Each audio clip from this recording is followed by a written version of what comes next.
Geno mara ni rio makare nyakorom gajuang machiegni hejeno ni mar migago taken pario dweno mara paga chiel gana rio pario kodangwen waiko ni weche manyen mag mosebedo ka tuche pacho kare okinyi makawuono kabene reporters mag obede counties opogore kama gisebedo ka gilo weche gi ang'o bede thuolo bende matudre kodgi achiel kachiel kaito bende waroko pachi layo mar ote machuok kaka pile wantiere 2 3 6 No, kabende wantiere live Facebook Ramogi TV ke imbui mar X kachiel gi Ramogi TV Kenya mbui mar YouTube.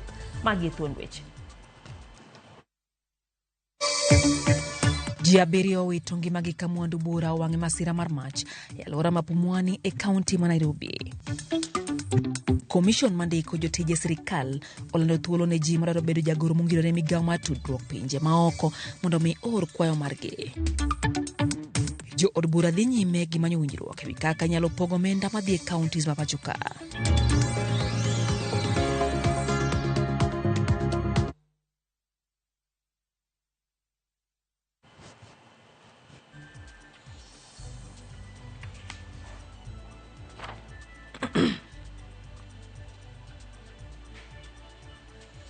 Machiegni nyakorom gajuang nyinga Lydia wachao kod mano mar kuyo kama ji ang'wen e anyuola achiel.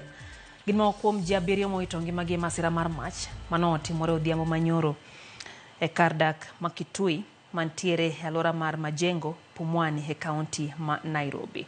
Jomoko 10 noyudo hinyruok e masira mar majno mano omuoch kar saa 12 odhiambo manyoro. Thoth joma notony e masirano gi adhola mopogore gin joma chuo kano ring kodgi ute mag thieth.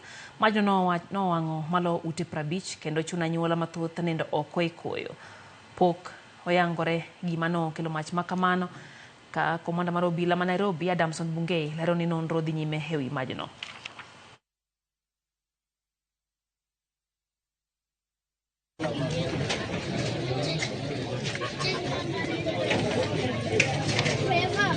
Cosa highlights.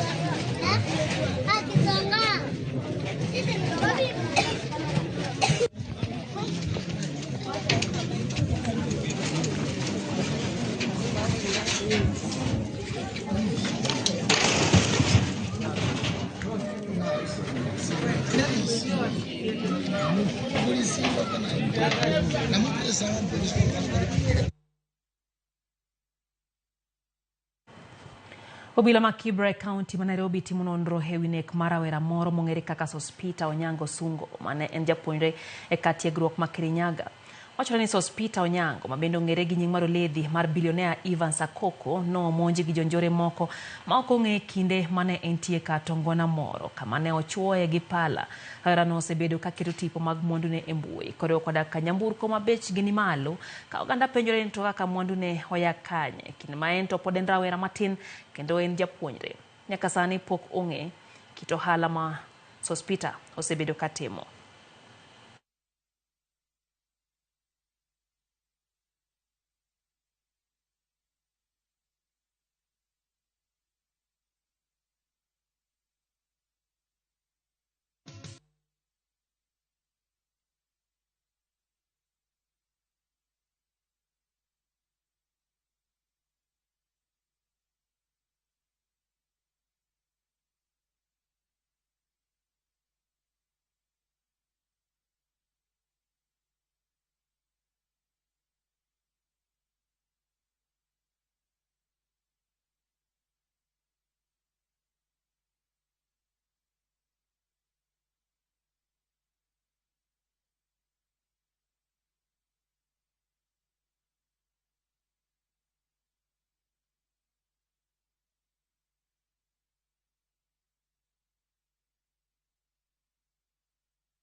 Kwa mga juang atira chiel kachiel nyake kar jot manyatan piny Kenya kama hinyiso kachachani obedo kod tuak mabende hang'nwa teri mar winjo achiel kachiel nyakorom gajuang.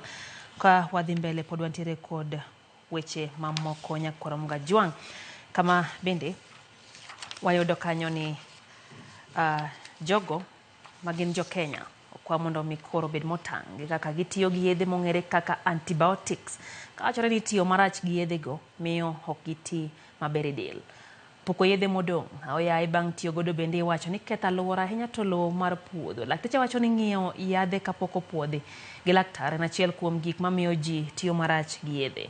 Jopur bende ose mondo mi owek miyo jamni kata gwen yedhe mag antibiotics ne mondo mi gibed machwe kata gibed gi ngima maber.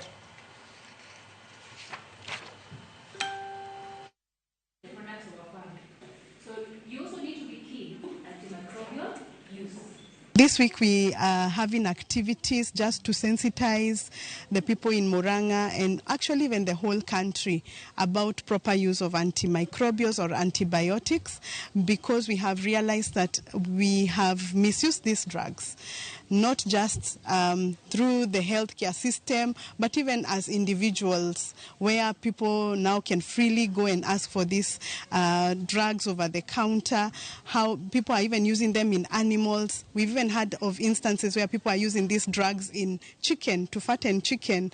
So what happens in such scenarios is that these drugs are left as residues in this particular, if it is chicken or meat or eggs or in crops, they are left as residues, and at the end of the day they will land on our plates. So when they land on our plates, we are going to consume them, and what happens, the time we will need to use this particular antibiotic, it may not be effective against the... Another thing that works really well is prevention through vaccination. A lot of diseases where we are treating for antibiotics are actually preventable using vaccines. So follow the protocols for vaccination and you will not need to use antibiotics in your production system along the way. Jagoro mongere migao mar arita Dr. Raymond Omolo oyawo ayanga chenro mabiro konye keto kenge mag neno ni ikedo kod gi lweny matindo. Gino mowacho ni oserocho ahinya kwe kod arita e pacho kae. Omolo kaachiel kod jolony weche mag gige lweny matindo olero ni nitie dwaro mar keto arita makare ne tong' duto ma piny Kenya kod pinje ma oko keto chike matayo kaka itiyo gi gige lweny matindo. Mathoth ne tiyo ga ataro mar chik. Omaro ne piny Kenya mako chung' motegno ni tiyo kanyakla biro konyo tiyo midhiero mosekel kaluwore gi tiyo marach gi lweny, kendo gibiro dhi nyime gi twak e wi okenge mamoko manyalo konyo oganda kedo gi kwe. The issue of small arms and light weapons is a common problem across board. And this need for such forums to deliberate on tools and instruments as per Nairobi Protocol to address the issue. It is therefore important to support the LEXA Secretariat, which plays a very important role in coordinating implementation of Nairobi Protocol. Currently, our region lags behind other parts of Africa in terms of accession and ratification. The ATT provides a crucial mechanism to regulate the flow of arms and to prevent illicit trade.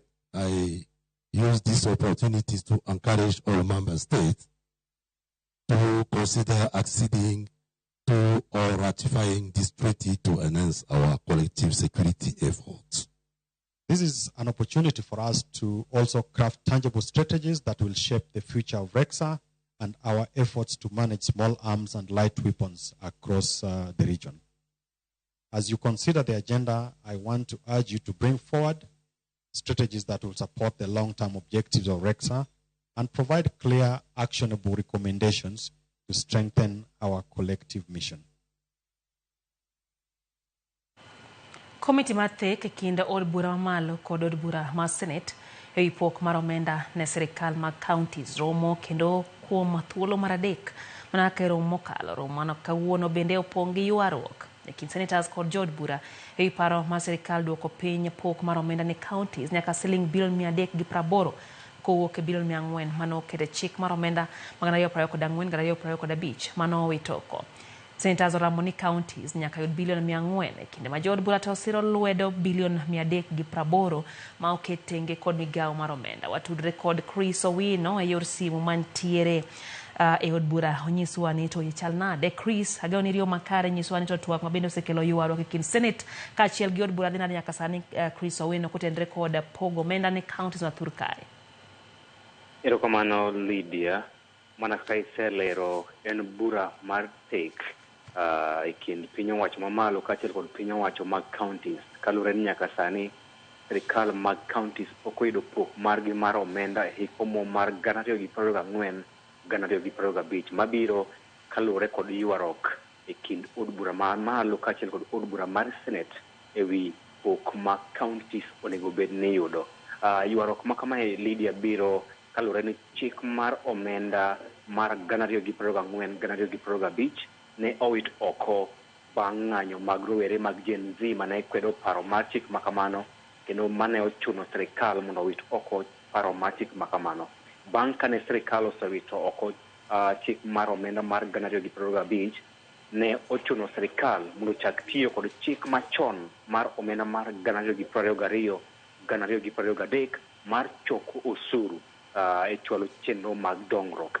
Kalure gi mano, migawo mar omenda ne owacho ni migepe duto mag sirikal, obed bad migawo mar doho, obed sirikal mamalo ka the executive kaachiel kod sirikal mag counties nyaka od bura, ibiro ng'ado opuk margi mar omenda piny, ibiduoko opuk margi mar omenda piny nikech piny owacho onge kod omenda mano onego bed ni miyo migepego moromo ne onego bed ni mano timore ka ne oni chik mar omenda mar 2024 2025 tiyo. Kata kamano kalure ni chik mar omenda ma kamano ne owit oko, manyiso ni sirikal ok nyal choko pesa moromo mar miyo migepe duto mag sirikal omenda mane onego bed ni giyudo. Mae ma osebedo wich bar maduong' kendo ywaruok mapek e kind od bura mamalo kaachiel kod od bura mar senate. Od bura mamalo ne oyie kod paro mar migawo mar omenda mar duoko piny pok mar omenda ne counties kowuok $400 nyaka $380. Ewi chik omenda mar kata paro mar chik mar omenda mar 2025, counties ne onego bed ni yudo omenda maromo $400. Mano omenda mano onego bed ni imiyo counties $400. Kata kamano, bang' ka chik mar omenda mano ne osewit oko, sirikal ne owacho ni counties ibiro duoko pesa margi piny nyaka $380 nikech onge chik ma gidhi tiyogo mar choko osuru moromo mar miyo counties medruok gi omenda maromo $20 mondo giyud $400. Koro senators to wacho ni kalure kod chik ma pacho kae en ni poni piny owacho kata ponono ni piny owacho urem choko osuru madwarore, onego bed ni sirikal mamalo ema kawo ting' makamano, ma ting' makamano ok onego bed ni ichwalo ne sirikal mag counties, ka giwacho ni sirikal mamalo ni kod yore mathoth mar choko omenda kendo yudo omenda kipimo kod sirikal mag counties. Mano emomiyo ok onego bed ni ka nitiere ng'ikruok kata dok chien e choko osuru e pacho kae, ok onego bed ni sirikal mag counties bende kawo ting' makamano. Mano ting' monego bed ni kawo kod sirikal mamalo. Mano en chung' mar senators. Mano chung' mosebedo kikawo motegno kod senator ma Migori Eddie Gisheru Okech, ma osebedo kanyiso komiti no chakruok romo mokwongo ni counties ok nyal kawo ting' mar yudo pesa matin nikech sirikal urem choko pesa mane gidwaro, ka wawacho ni mano ting' monego mi sirikal mamalo. Jo od bura to kaka mano to kawo chung' motegno ni counties ok nyal med omenda maromo $20 mondo giyud $400 e hik omuom ma higani nikech piny Kenya kalo e midhiero. Mokwongo, chik mar omenda ne owit oko, manyiso sirikal ok nyal choko pesa mathoth kaka ne gigeno ponono ni chik mar omenda mar 2025 ne oket e tim. Koro gikwayo counties mondo yie kawo $380 e hik omuom ma higani, to ka weche osebedo maber bawo kal chik mar omenda mar 2025 2026 higa manyien, to ibiro medo gi $20 mondo giyud $400 e hik omenda manyien.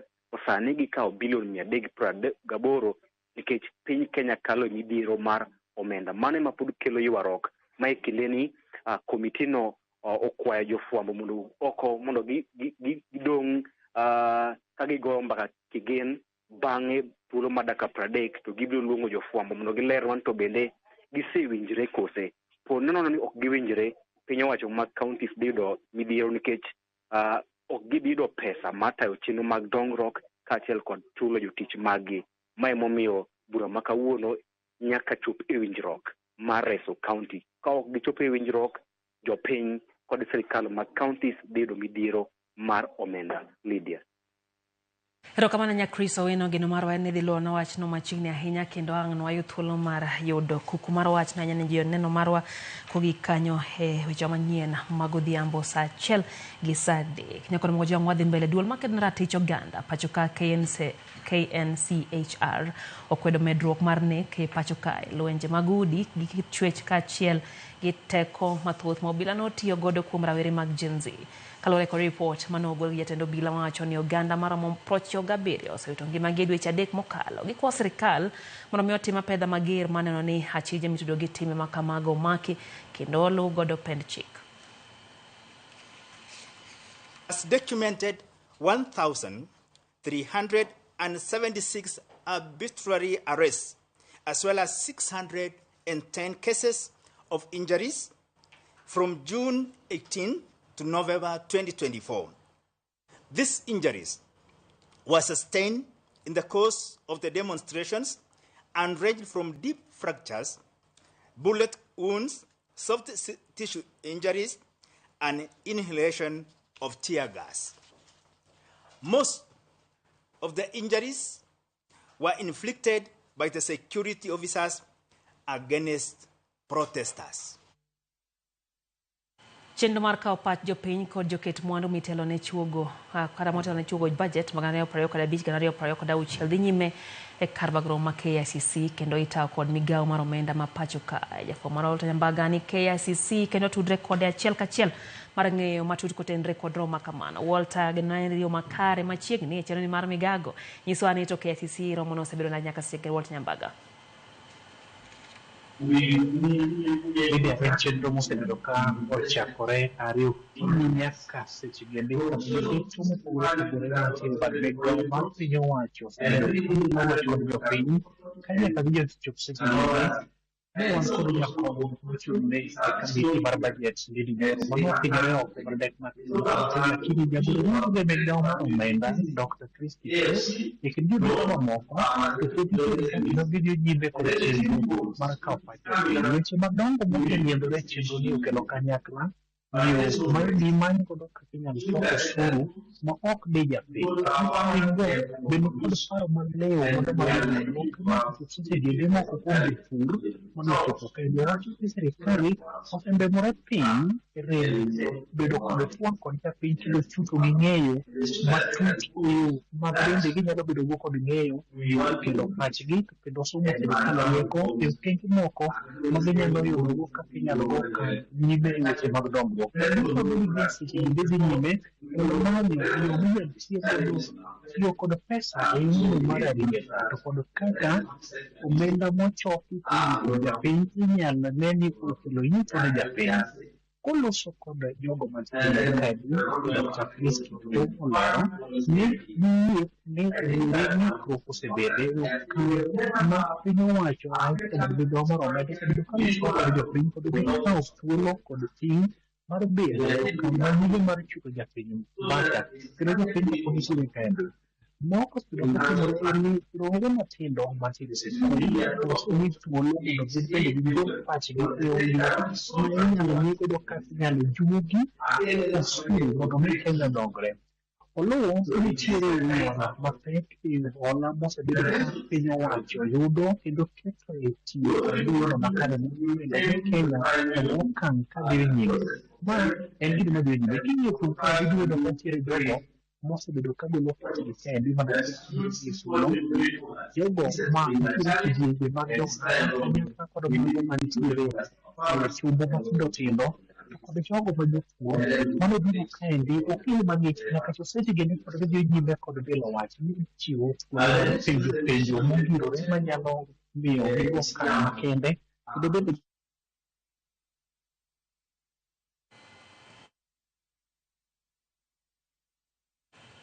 Nyakorom Gajuang huwata nyambaga bolo anawachne yo makare kendo hangno kelno godo e yo mowinjore kuwi kanyo sa achiel gi saa 3 par otieno. Joked natero ma Oganda e kaunti ma Kakamega obago ng'anye chuny bomano ka gikwedo medruok mag lwenje mag dhoudi pacho kae ka giloso kod jofwamb weche kotene kod Isabella Munga mar riwruok mar Hubabushie Integrated giwacho ni medruok mag lipodego kelo luoro kendo dwaro mondo migawo mar arita kwe odonjre.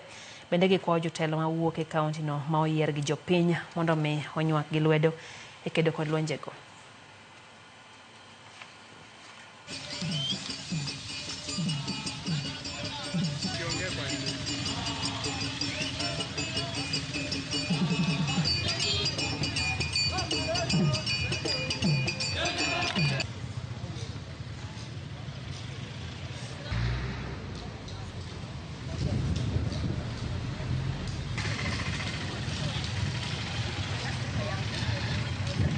Naitwa Isabella Munga, mzaliwa wa hapa Kakamega. Tumekusanyika kama vikundi vya hapa Kakamega na hata individuals ku address issue ya femicide, the outbreak kama the outrage of femicide in the country. Alafu tena tuko na mambo mingi ya sexual gender based violence hapa katika kaunti ya Kakamega ambayo haijakuwa addressed. Kwa hivyo sisi tumekusanyika tukatoka siku ya leo kuambia leaders wetu, kuambia wenzetu ya kwamba hili jambo limetuhuzunisha sana. Tumelia lakini leo ndio siku tumekuja hapa nje ku address hii issue. Stop killing women. We are your sisters, we are your mothers, we are your friends, we are your wives. Kindly don't kill us. Ikiwa kuna tofauti yote ambayo imetokea katika jamii, tufuate njia mwafaka ambayo itatusaidia kuzuluhisha maneno kama hayo.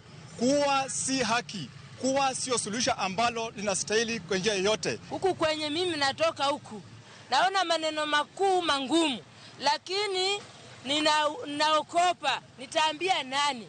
Unaweza uona mtu anarape mtoto, lakini unaokopa ukisema usiku watakuja watakuuawa. Sasa kwa hivyo tunakopa maneno mengi yenye unaweza suia. Dakika mpare ko dario bang sach haberio marodio chencheno migagero kamana kum ketramo gi TV Oscar Kambona wachoni entere Arongo Kamagambo Kangeso mano jangolo moja wachono mora hinya gi chenro Moses Owino Omondi wachoni bende entere Nango Market Bondo sub county entere kodwa cheno Monica Kumu wacho kacha ni Mombasa na Mchumbi hero kamana nya Monica kaito wacho kaja weche gichopo ne makare kendo wachoni nyasi bende poch gi park nera mungi kuom ne oni weche gichopo ne Oganda yo makare. Franklin Ward Judy wachoni en Kaguna Road. Musa Wodo Tieno wacho kacha ni entiere wengo mago kwala opposite Mama Lee supermarket and locked mano japang cha chiel kende maro kwala ero kama na hinya. Bati Africana wacho ni weche gichopo yo makare en giboka ya dipo ka counties oloro tije gi kaluwore kod deko mar omenda madinegi kare kenjwani en piny machal nade nikech Dobed Bill mathicho oko ya peace jatelo to jod bura Dorcas Maratari mano pacha Africana ero kama na hinya. Nairobi PSV driver kainti CBD Afya Center wachoni osemo kendo hentie kodwa wajonera mogit rieny bure kabwana olowe weche gachiel kachiel kama na nya dereba ano bende Sheila Iminza Okoth wacho kacha ni en Migori gweng mag Sagero Suna West do hermana mar moso nyithinde Gift Pendo kod Ryan ne kinda bende kolo gintiere rusa kauru mos mar mama. Vincent Onyango wacho kacha cha ni entiere kodwa e chendo Nyakorom Gajuang ka entie Nyabola mano nyakwar jasiri engineer mwenye hakuna barua zote za job. Haya hero kamano Dana D yani nikacha bende kachiel gi Albert Guea mar na Mchumbi. Mary Odhiambo ntie Muhoroni wacho ni bosa check-in kata Florence Cartel kantie Bondo Town bende ntie kodwa yo matin manwe gago tikiti mabor.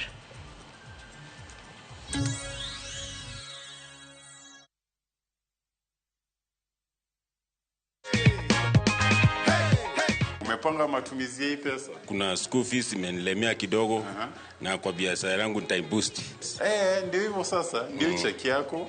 Yes. Unazambia nini watu nyumbani je hii story? Waendelee kucheza hii mchezo ni ya ukweli kabisa na wao watashinda. Si hata wanaweza shinda. Yeah. Na kwa hiyo story na kuongezea hapa goodie bag. Hata tuambiangi watu ni nini ndio iko ndani. Ndio wao pia wajipange.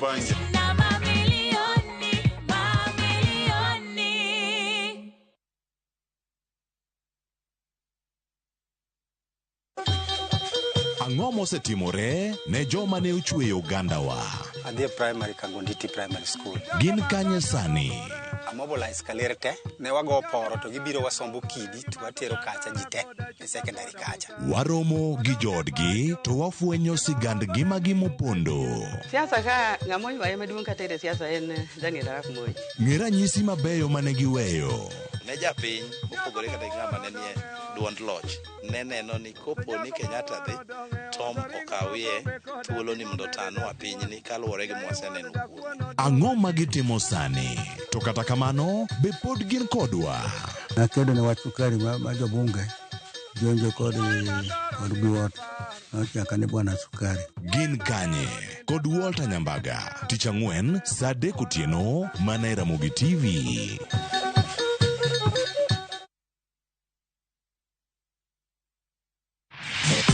Safaricom Sambaza Furaha Caravan ikishirikiana na Muga FM tunakuletea Sambaza Furaha Meru Edition tarehe 21 na tarehe 22 mwezi huu wa Novemba. Utapata kujumuika na watangazaji wapendao wa Muga FM kama vile Jamlek Mwanonte, Mugongo, Tesa, Mukirio Kusimba na wengine wengi. Burudani litapeperusha na wasanii wapendao kama vile Mudhengi Dagara na Katlani Morangeri. Tarehe 21 Safaricom Sambaza Furaha Caravan Meru Edition inaanzia Nkobo kisha tupitie Meru Town, Makutano, Kenjae, Murire, Lare, Maua na hatimaye Mekindori. Usikose kujumuika kwenye shamra hizi za Safaricom Sambaza Furaha Caravan kwa hisani ya Safaricom na Muga FM.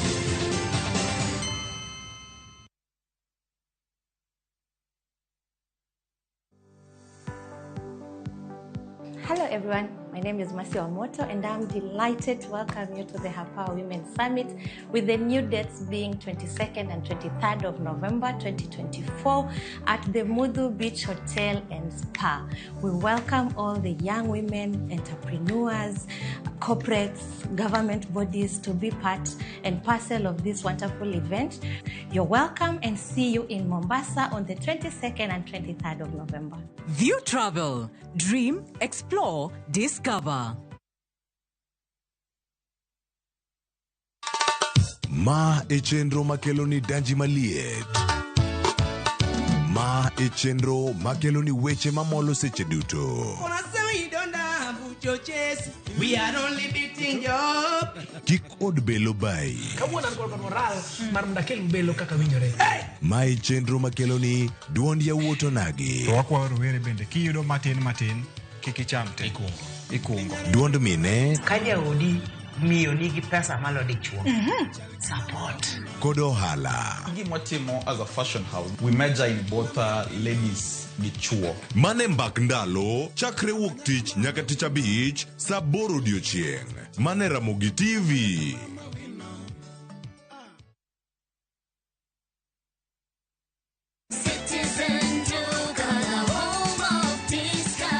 This week, Citizen Duka and Quickmart are bringing you an amazing deal on grocery shopping with Mama Soko. Enjoy skuma and spinach at just 20 shillings each, carrot at 99 shillings per kg, and onions at 69 shillings per kg. It's super easy. Just dial *487*5#. Choose what you need, make your payment, and get a message to pick up your order at any Quickmart supermarket near you. Fresh produce, great prices, and no hassle. Shop Mama Soko today with Citizen Duka. Citizen Duka, the home of discount.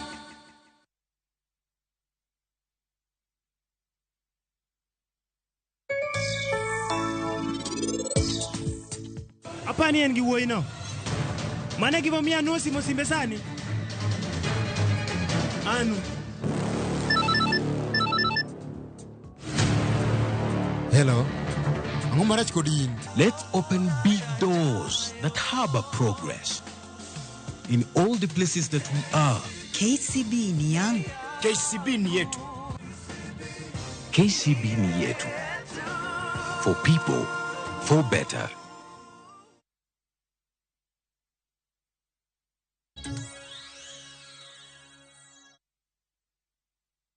Kwa mga juang man migago, Johala mauso mwandu mag mitumba chiro ma taxi park county wa Busia ywak ne okang' ma sirikand county no okang' madwaro ne gidar ma oko megi kama chielo mag nyalo dhi.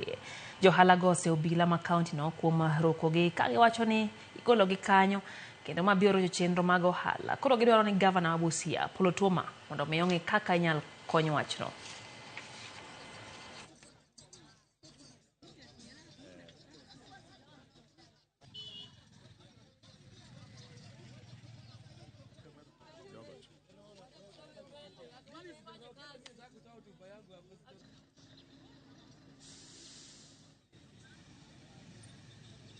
The enforcement na marungu. Sasa tunashangaa enforcement wanakuja kutuchunga hapa ama kazi gani wanakuja kutufanyia hapa. Na kama kuna shida na wafanyabiashara wa town, kuna watu umeweka kwa idara tofauti. Kwanza kuna town clerk, anafaa ongea na wafanyabiashara ndogo ndogo. Wa pili kuna town manager, anafaa ongea na wabiashara ndogo ndogo. Wa tatu kuna waziri wa land, anafaa ongea na biashara ndogo ndogo, na kuna waziri wa trade. Inafaa kama kuna shida tunaitwa kama mfanyabiashara, tunawekwa chini pamoja, tunaambiwa ati shida iko hivi. Hapo mahali mnafanyia biashara inafaa ifanyike maendeleo. Nataka tujue sababu ya marungu ni nini. Ukiwa mzazi ukijua mtoto wako amekomaa, kama unataka atoe boma, unamuonyesha penye anaenda kujenga. Sasa tunataka Mheshimiwa Otuoma atuonyeshe penye sisi tunaenda. Hapa tuko na wajane, hapa tuko na mayatima, tuko na watoto kwa mashule, tunang'ang'ana tunachukua loni, tung'ang'ania hapa tukilipa polepole, lakini tunang'ang'ana watoto wetu pia wasome. Lakini akitutoa hapa watoto wetu wakikuwa chokoraya itakuwa vizuri. Atujengee mahali pazuri, kwa sababu huwezi kuwa boma unataka kurekebisha jikoni na unaambia watoto wakae nje kwa mvua na hauambii wataenda wapi. Tunataka atuambie mahali tunaenda na sisi tuko nyuma yake, hatuna neno lingine. Kemi maloso bege mag plastic odongi ndala pagabich mondo migiler ne duol mar NEMA kwan mar bege mag plastic mapok giuso ma bang' Kenya go kang' mar kalo chik mar gayo kata kaka itiyo gi plastic e pacho kae. Chik mano chako tiyo tarik 4 dweni. Kemi maloso plastic joma uso gi kachiel gi joma tiyo kodgi ma oketho chik no ibiro mi twech mar higni 4 kata fuai mar $2 million.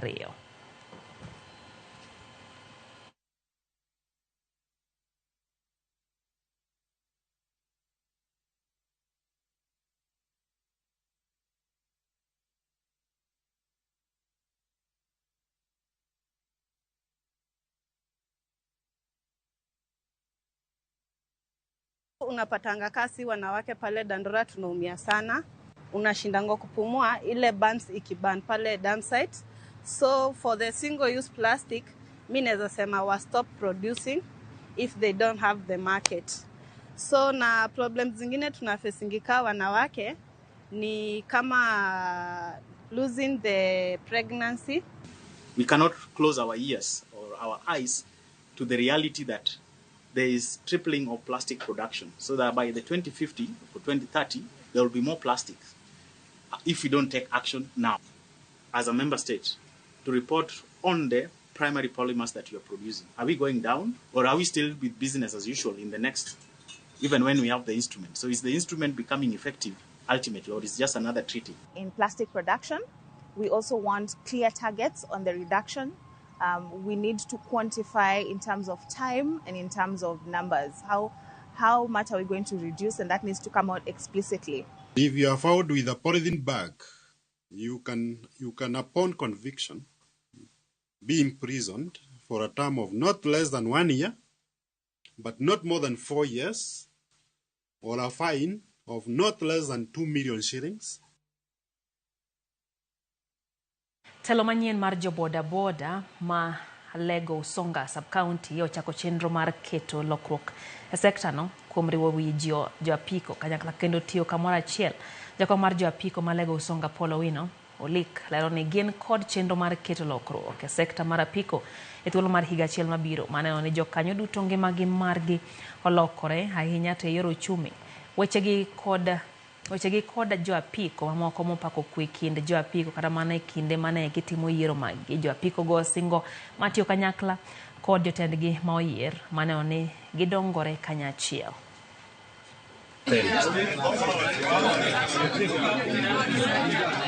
Yiero ma Westward nyaka sani chakro kinyi ok waseno gima rach, to wamedo duoko Nyasaye erokamano kuom jogo mabende obiro siro wayiero jo boda sector mondo mi West Alego wabed kod jotelo mabeyo.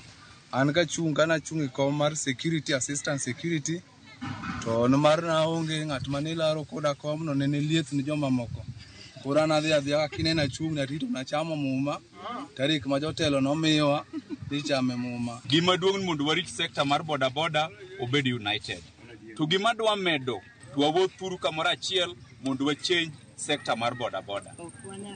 Yiero ni wasetime Usonga, wasetime West Alego, South East nosetimo margi. Wadong' kod North Alego and Township Ward. Wawuok ke wachomo North Alego mwadhi time exercise machalo kod ma. An gadier the next 1 year mabiro boda sector ok dhi bedo gima chal kama.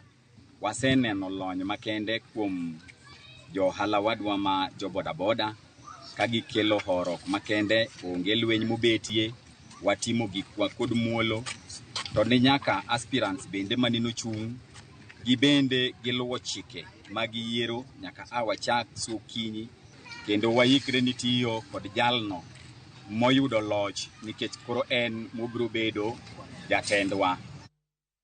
Wadhi e kaunti ma Homa Bay nyakoro Mwajwang kama sirikand kaunti ma Homa Bay oketo kokeo girimiti gi riwruok ma ok mar piny owacho mong'ere ni Uraia Trust. Mano ni jopiny e kaunti no onywandi e chenro mag dongruok ma piny owacho timo e kor gwenge mondo giyud dongruok kaka owinjore. Uraia Trust en riwruok ma ok mar piny owacho mosebedo kochung' ne dongruok makare kauntis mopogore opogore kajiwo wach mar kawo pach jopiny kata public participation mondo mi jopiny oyud dongruok manyalo loko ngimagi e kor gwenge. Girimit no mong'ere ni Service Charter no kete kogno gi jatend migawo ma ochung' ne telo makare kod tudruok e sirikand kaunti no Grace Osewe kaachiel gi director mar Uraia Trust e pacho kae Oliver Waindi. Mokuom gigo manitiere ogirimit no ting'o yore ma inyalo jiwgo chenro mag kawo pach jopiny ne dongruok ma sirikal timo e kor gwenge, miyo jopiny bedo gi ng'eyo e wi kit dongruok ma piny owacho timonegi kod keto chike makare mano ni yore mag dongruok ochopo ne jopiny kaka owinjore.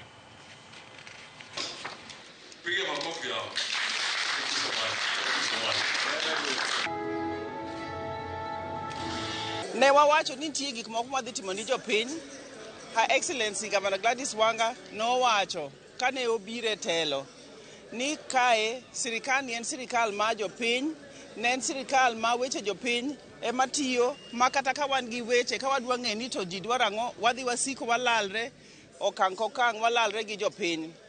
Koro nyocha ne wasewuotho ma wawinjo gik ma jopiny dwaro kuom sirikal, obed ka sub county, gik ma gidwaro koa kuom sub county administrators wan gi human resources ka gin weche mek tich, weche mandiko ji, weche kaka ji obed kodgi, jotich county nitie kaka gidhi, kaka gibiro, kaka wadhi konyogi. En bedo gi ler gi ratiro e weche mag dongruok to gi mag county government kaluwore gi weche mosenene Kenjwa ka ma ji mang'eny bede mudho ka ochopo kar dongruok gi weche moko madhi mbele county. Oko Homa Bay ka kende kata e counties moko mag Luoland, obed Kisumu, obed Siaya, obed Migori. Koro kwa jopiny mondo obed ka limo county government mondo ne kaka dwachgi inyalo tim e yo moro maber kaluwore gi charters gi.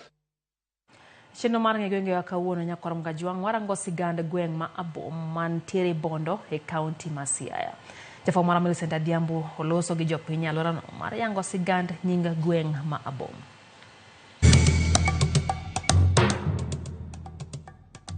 Nyakwara Mogia Juang machiegni kendo telo machielo e chenro ni mar ng'e gwenge wa.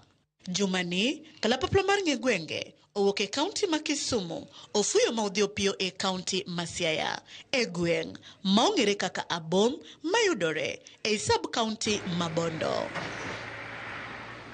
Ka iwinjo nying ma Abom, ang'o mabiro e pachi? Ang'o mominya chak kamoro ni Abom?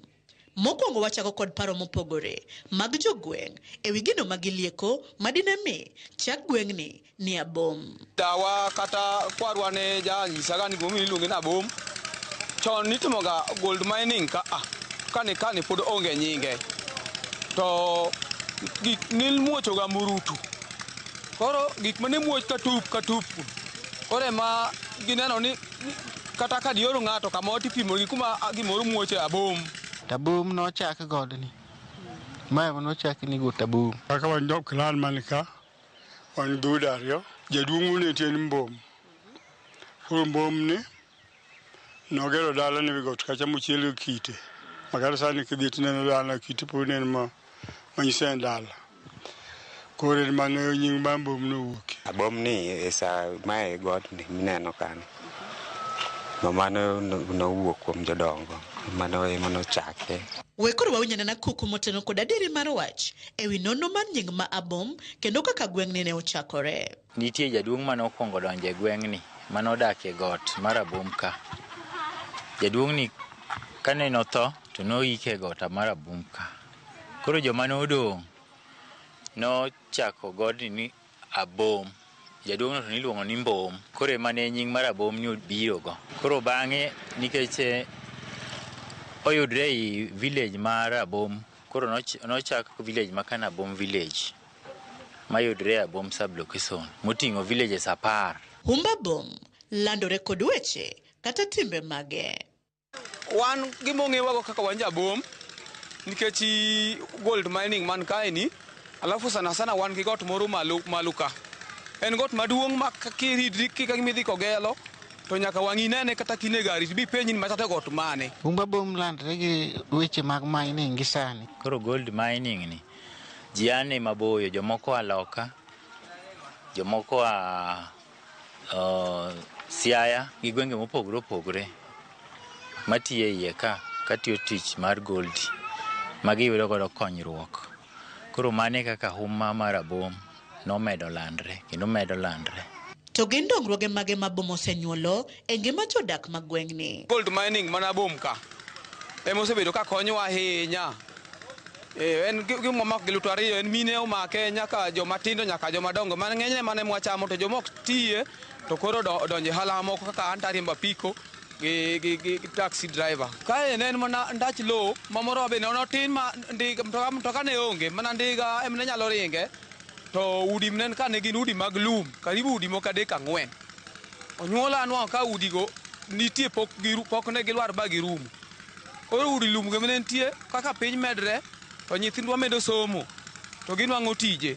Ema koro gikelo godo udi muneno ka mabeyo mag kite ma wigi ogoye mabati gi. Sani aneno ka abom ka chalo town. Abom ka sani ka ng'iye gi chon wan gi stima. Tie msungu mane kunyo gold Kakamega. Manyuluongo Rostraman. Koro nitie mwalo ka nitie msungu manodakie. Malo kacha be msungu manodakie. Kamondira kodira be nitie wasungu. Pok chopo center kacha be nitie wasungu. Koro negitiyo mining. Makado dhi malo kabisa dok chien. Nikech kata court ni mnalo kacha mawere. High court mani aliji. Basi nitie wuodwa moro nikech ng'ene wan jwa moko dak lokacha. Koro wuodwa moro en chief. Emanene udhi ogolo chiro nen kacha bende. Ogolo chiro gotere daraja. Kado osete daraja. Koro chief masak wanawacho jalego gi. Dwa mawa gikwa. Ma court ne gigolo ba gitero bondo. Koro branch ma court notero kwala. Koro kata koro nodoga kamano. Nderni oselosi. Sikul wan godo ka ma ji some mamago duto biro nikech huma mar abom. Kendo skundwa machiegni ka ochake na bom primary school. Stima bende osebiro, wan koda gi booster mane okele godwa mar abom ka. Noyud ni en onyalo kawo network maber. Osiptal to wan gi machiegni wakonyre go mawere kae.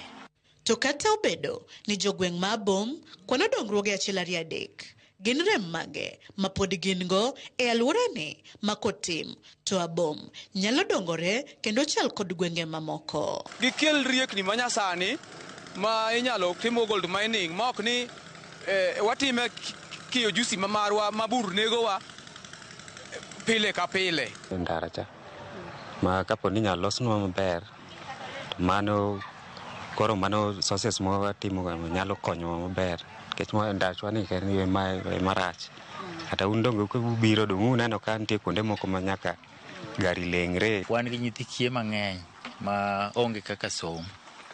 Mar ariyo, ji miond liete be wan godo mang'eny e gweng' mar Abom ka ma kaka konyre onge. Skundwa mar Abom nogo ni bende onge gi dongruok malong'o, pok otim kata fencing, gik mang'eny ma pok otimie. Kwayo maduong' ne sirikal en ni mondo gilos nderni, gichak giyawnwa medruok mar stima, kaka nodonjo to mier mang'eny onge kode, koro chandruok no nitie. Gikonywa bende piwa mar yala machiegni kani, be giywanwa, wanyalo timo godo irrigation mar pidho godo gik machalo alote, nyanya, mondo konywa. Nyakwaramo mana gi kanyo mwachopo gode giko matelo makawuono e chenoni mar ng'e gwengewa. Kik idhi mabor, medikete mane wang' jowi mari mar Ramogi nikech juma manyien aduogo kendo kod nonro mar gweng' machielo. Oriti masani, nyinga Millicent Adhiambo kata kihero inyaluonga ni Nyaboma.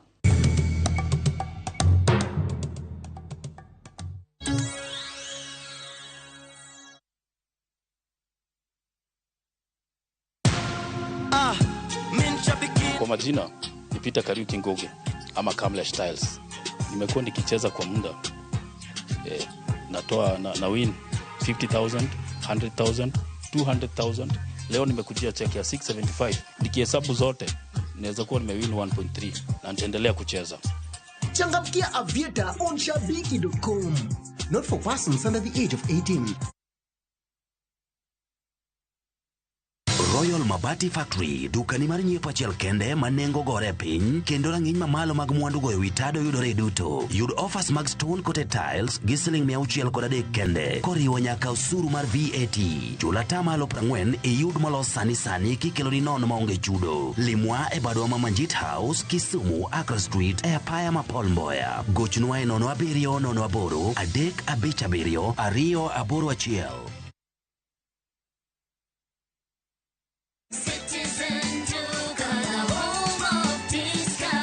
Wiki hii Citizen Duka inakuletea discounts kali ya Okoa wiki kutoka Quickmart. For only 646 shillings, unapata maziwa 2 packets at 110 shillings, 4 pack tissue at 199 shillings, unga ya ugali 2 kgs at 119 shillings, mkate 800 grams at 99 shillings, unga ya chapati 1 kg at 79 shillings. Hizi zote ni only 646 shillings, meaning una save 110 shillings ukitumia Citizen Duka. Piga *487*5#. Chagua Quickmart, then chagua Okoa wiki. Lipa, alafu utapata message ya kwenda kuchukua package yako kwa Citizen Duka counter ya any Quickmart supermarket karibu na wewe. Citizen Duka, home of discount.